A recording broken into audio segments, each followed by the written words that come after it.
Liverpool round off their Europa League group stage campaign when they travel to Belgium to face USG on Thursday. And it's a game that could have had a lot riding on it, but in the end hasn't got any real particular importance from a Liverpool perspective, and that is because they already know that they've sealed passage to the knockout stages as group winners. That was effectively confirmed with a win over last time out in this competition, and there's a couple of other reasons as well why Liverpool might not have full focuses on this game. The first of those is that they've just come through a period of 5 games in just 15 days since the last international break. This gruelling festive fixture list is really starting to ramp up at the moment, and that's been difficult for Liverpool, a real test for them to come through that, but they have come through it with 4 wins and a draw, that draw being at Manchester City away as well. So a really impressive round of results they've had recently and through a really difficult period. But they really want to sort of rest some of the key stars coming into games like this when they have an opportunity, when it's a dead rubber like this. There's also another reason for that as well, and it's because they've got an absolutely humongous week coming up.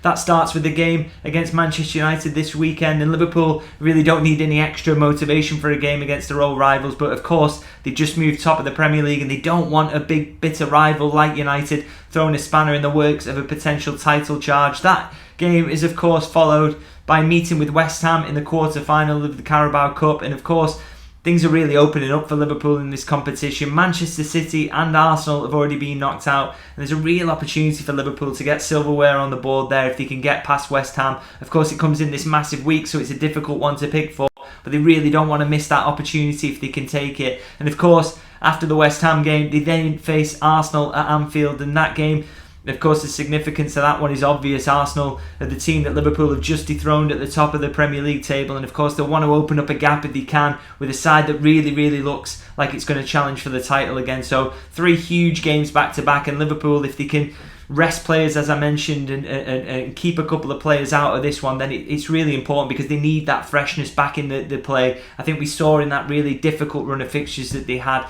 that a little bit of that freshness and intensity was lacking even if they were getting the results. So they want to get that back into the game if they can, and I think this game against USG is a real opportunity to bring fresh legs in, to make changes and to put out a really unfamiliar team, and then hope that you can bounce into that week of massive fixtures and really show your best football and get 3 wins if possible. So I've picked my team for this one. You may disagree with it. Let me know what your selection would look like. Let me know your starting 11 might go completely different to me, but I put quite a lot of changes into this one, so I think it's an interesting one. I'll start as ever with the goalkeeper, and I think this is the first easy pick really is Quaveen Kelleher starting in goal. Now we saw Alisson Becker coming back in at the weekend at Crystal Palace, and we saw why the manager was keen to do that. Obviously, he's a world-class goalkeeper, arguably the best in the world at the moment. And even though he'd only had 2 training sessions under his belt, you can't have any hesitation really in terms of bringing him back in the team. But that's no reflection on what Kelleher's done. He's been really good for Liverpool when he's come in as a stand-in this season, whether that's when Alisson has been injured or in this competition. I think it should still be his competition going forward. It's a really good opportunity for him to show what he's about. And I also think, from a personal perspective for Kelleher, he's maybe looking at this competition as a chance to prove to potential suitors that he's ready for a move away from Liverpool at the end of this season and that he's ready for regular first team football. So he goes straight in and gets a chance to do that here for me. Moving into the defence, I'll start with right back. Now, of course, Trent Alexander-Arnold is probably not going to start this one, you'd imagine. He's got through a lot of football recently and he's so important to Liverpool, and he will be during that week that they've got coming up. So I think this one you've got to change things in that position, and Joe Gomez has been an option there, but again, maybe you want to protect him from playing at right back in this game. So a real good opportunity, I think, for Conor Bradley to come in for this one. He had that injury, didn't he, after pre-season? He'd been so impressive over that summer period, and you thought he would have had chances, a lot of chances in this competition so far, and in games in the League Cup as well. But unfortunately, injury has kept him away from that. But I think now he's back fit, now he's back in full training.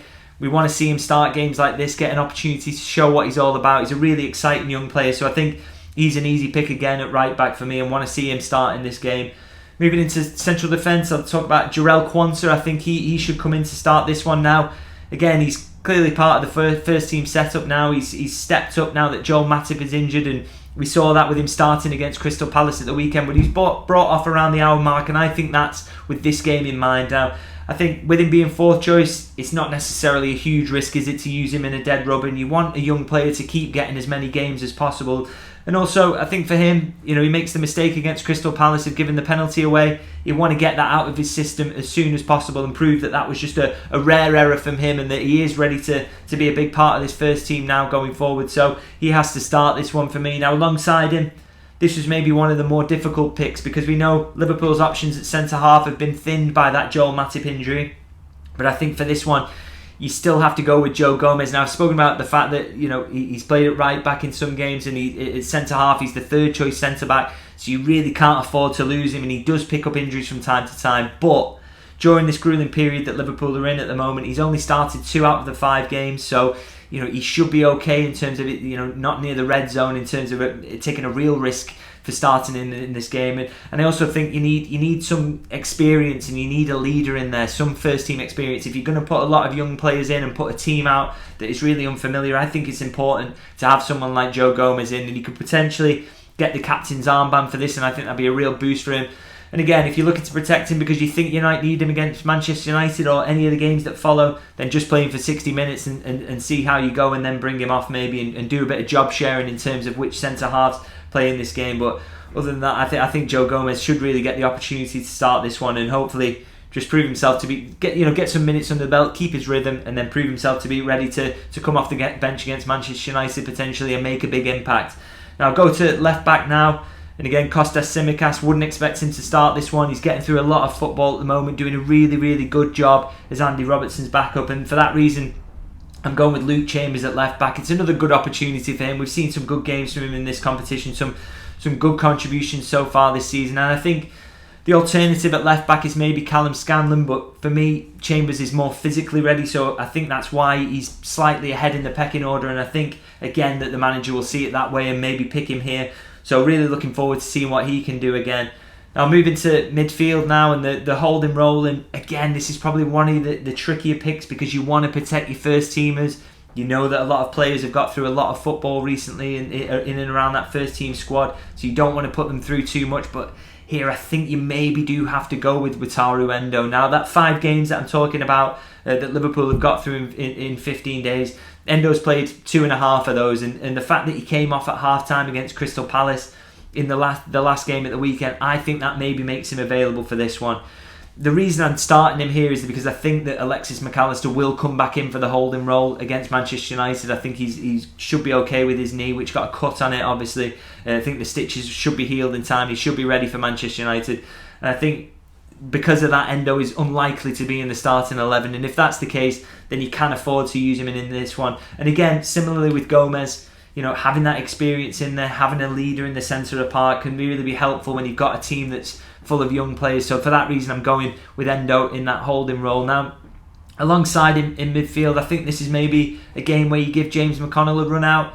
He obviously played a role in pre-season, and Jurgen Klopp spoke a lot about how impressed he was with him. So this is a first real opportunity where midfield options are maybe a little bit thinner, and there's a real chance for him to make a start. In the earlier stages of the Europa League here, it's been a good chance for the managers to do some rotation with the many first team options he's got. But because there's so many important games coming up, the fact it's United, then West Ham, then Arsenal, I just think he's going to want to hold some of those first team options back and make sure that they're ready to play at least 1 or 2 or maybe even all 3 of those games. So it's a real chance to put a youngster in there, and I think James McConnell is sort of the next cab off the rank in central midfield and should get an opportunity in this one. And again, another young player that I'm looking forward to seeing more from. He's the Liverpool rave about him, so real good opportunity for him here.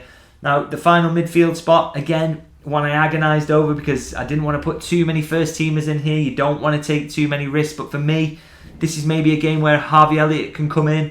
Now obviously he started 1 out of the 5 games that Liverpool had been involved in during that really busy period. He came in against the Lask, I think, to start that game, and the Europa League's been really, really good for him in terms of starting games and being able to build on those really impressive cameos we've seen in the Premier League. So I'm hoping for another chance here. I think, again, he's been so influential off the bench for Liverpool, and I think, again, against Manchester United, you're probably going to need him to influence the game late on, or potentially to start against West Ham, maybe to influence things late on against Arsenal. So he's absolutely vitally important. But I think in this game you don't want to deny him a start. You want to keep him in rhythm, and even if he only plays 60 minutes and then you make a change, I think it's a good opportunity for him to come in and sort of be the main man in that midfield and really direct the play.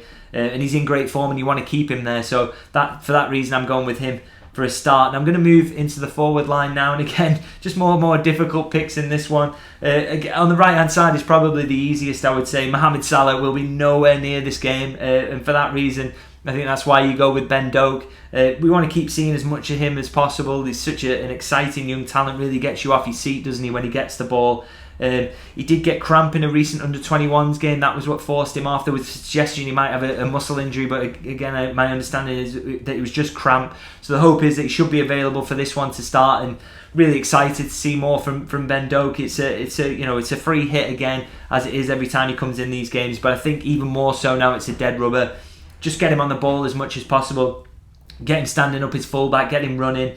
Really excited to see a little bit more of him. And on the other side, I think again another young winger who we want to see a little bit more of, and that's Cade Gordon. He's back to full fitness now.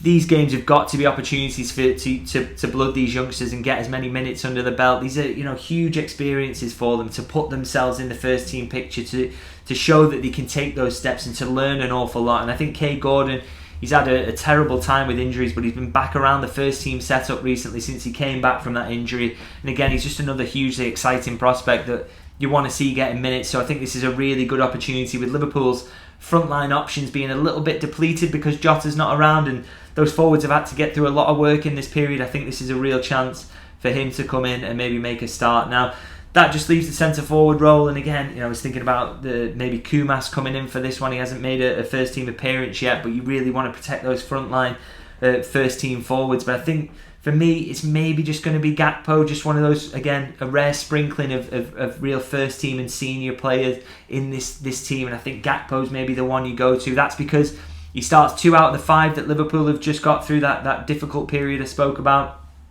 And also, I just think, even again, he's one where if you have to just give him 60 minutes to keep him sharp, and then that puts him again in contention to maybe start against United. It's between him and Darwin Núñez, isn't it? A really difficult choice for the manager, that one. But even an hour out in here just to keep him sharp. He's one of the forwards who's maybe got through less work in this period and is probably a little bit fresher. So if you can just play that hour, I think it would really help the manager out. And again, probably gives him the option to either start him against United or bring him off the bench and make a really big impact. As I said, I think that's going to be a difficult pick up top for the manager against Manchester United. So that's my team, that's my selection for the trip to USG. There's a couple of first teamers thrown in there, but a lot of inexperience, a really unfamiliar lineup. But I think you've got to take the opportunity to do that. Or perhaps you maybe disagree with the selections I made. Please do let me know in the comments what you want to see from your starting lineup for this game. And if you enjoyed this video, please do like, and if you don't subscribe, then please do.